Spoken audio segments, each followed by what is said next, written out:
Hey guys, welcome back to session 5। पिछले sessions में हमने स्टॉक्स और बॉन्ड्स के रिस्क को ध्यान से समझा था।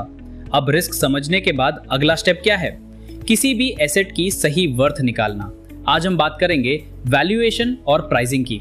सुनने में ये दोनों वर्ड्स एक जैसे लगते हैं, लोग इनको इंटरचेंजेबली यूज भी करते हैं, लेकिन ध्यान रखना मार्केट में इन दोनों का मतलब एकदम अलग होता है। तो चलो इस कंफ्यूजन को हमेशा के लिए दूर करते हैं। वैल्यूएशन वर्सेस प्राइसिंग असली खेल क्या है? जब आप मार्केट में कोई स्टॉक देखते हो तो आप दो चीजें कर सकते हो। 1. वैल्यूएशन यानी इंट्रिंसिक वैल्यू। इसका मतलब है बिजनेस को अंदर से देखना। एक बिजनेस की असली वैल्यू इस बात पर डिपेंड करती है कि वो फ्यूचर में कितना कैश जनरेट करेगा, कितनी तेजी से ग्रो करेगा और उसमें रिस्क कितना है। इसे हम इंट्रिंसिक वैल्यू कहते हैं। यहाँ मार्केट के सेंटीमेंट से कोई मतलब नहीं होता। 2. प्राइसिंग यानी रिलेटिव वैल्यू। प्राइसिंग का मतलब है कि आज लोग इस एसेट के लिए कितना पैसा देने को तैयार हैं। ये पूरी तरह से डिमांड सप्लाई, मार्केट के मूड और मोमेंटम पर डिपेंड करता है। इसमें आप एसेट के फंडामेंटल कैश फ्लोज नहीं देखते, बल्कि ये देखते हो कि सिमिलर कंपनी कितने में बिक रही है। इंट्रिंसिक वैल्यूएशन, DCF मॉडल के 4 बड़ी बातें। इंट्रिंसिक वैल्यू निकलने का सबसे पॉपुलर तरीका है डिस्काउंटेड कैश फ्लो यानी DCF वैल्यूएशन। इसमें हम फ्यूचर के कैश फ्लोज को आज की वैल्यू में कन्वर्ट करते हैं एक डिस्काउंट रेट लगाकर। किसी भी बिजनेस की वैल्यूएशन करने के लिए आपको इन 4 सवालों के जवाब चाहिए होते हैं। सवाल नंबर 1, एग्जिस्टिंग एसेट्स का कैश फ्लो। जो बिजनेस आज चल रहा है उससे कंपनी आज कितना कैश कमा रही है। हम यहाँ ऑपरेटिंग इनकम से शुरू करते हैं, न कि नेट इनकम से, क्योंकि हमें पूरे बिजनेस की वैल्यू देखनी है। सवाल नंबर 2, फ्यूचर ग्रोथ की वैल्यू। कंपनी आगे कितना ग्रो करेगी, लेकिन ध्यान रहे ग्रोथ हमेशा अच्छी नहीं होती। सच्चाई यह है कि अगर कंपनी अपने कैपिटल पर जो रिटर्न कमा रही है वो उसके कॉस्ट ऑफ कैपिटल से कम है तो ऐसी ग्रोथ वैल्यू डिस्ट्रॉय कर देती है। सवाल नंबर 3, कैश फ्लोज में रिस्क कितना है। यही पिछले सेशन का रिस्क काम आता है। अगर आप सिर्फ इक्विटी की वैल्यू निकाल रहे हो तो आप कॉस्ट ऑफ इक्विटी देखोगे, और अगर पूरी फर्म की वैल्यू निकाल रहे हो तो कॉस्ट ऑफ कैपिटल देखोगे।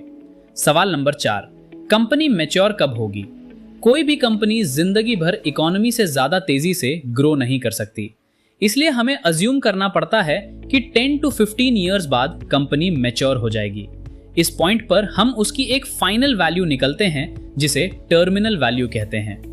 प्राइसिंग, मार्केट का मूड और मल्टीपल्स। ज्यादातर रिसर्च रिपोर्ट्स वैल्यूएशन नहीं करती, वो सिर्फ प्राइसिंग करती हैं। इसका तरीका थोड़ा आसान है। Step 1, standardize the price. आप अलग अलग कंपनीज के शेयर प्राइस को डायरेक्ट कंपेयर नहीं कर सकते, इसलिए हम मल्टीपल्स यूज करते हैं, जैसे प्राइस टू अर्निंग्स यानी PE रेशियो या EV to EBITDA। Step 2, choose comparables. आप अपनी कंपनी को सिमिलर सेक्टर की कंपनीज के साथ कंपेयर करते हो। Step 3, tell the story. अगर आपकी कंपनी का PE 15 है और बाकी मार्केट का 20, तो लग सकता है कि कंपनी सस्ती है, पर ध्यान रहे सस्ती होने का रीजन ज्यादा रिस्क या कम ग्रोथ भी हो सकता है। Golden rule of pricing, don't mix apples and oranges. Pricing में एक बहुत बड़ा रूल है जो हमेशा याद रखना, न्यूमरेटर और डिनोमिनेटर मैच होने चाहिए। अगर आप न्यूमरेटर में सिर्फ इक्विटी वैल्यू ले रहे हो तो डिनोमिनेटर में भी इक्विटी वाली चीज ही आनी चाहिए, जैसे नेट इनकम। PE रेशियो इसका परफेक्ट एग्जाम्पल है। लेकिन अगर आप न्यूमरेटर में एंटरप्राइज वैल्यू ले रहे हो तो डिनोमिनेटर में ऑपरेटिंग इनकम या सेल्स आना चाहिए। आप एंटरप्राइज वैल्यू को नेट इनकम से डिवाइड नहीं कर सकते। क्या वैल्यू और प्राइस एक ही होता है? बिल्कुल नहीं।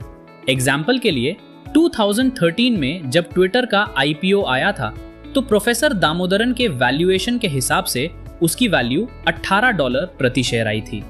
लेकिन मार्केट ने क्या किया? मार्केट ने प्राइसिंग लगाई उसके यूजर्स को देखकर। मार्केट ने एक एंटरप्राइज वैल्यू टू यूजर्स का मल्टीपल बनाया और उसे IPO के दिन $55 पर खोल दिया।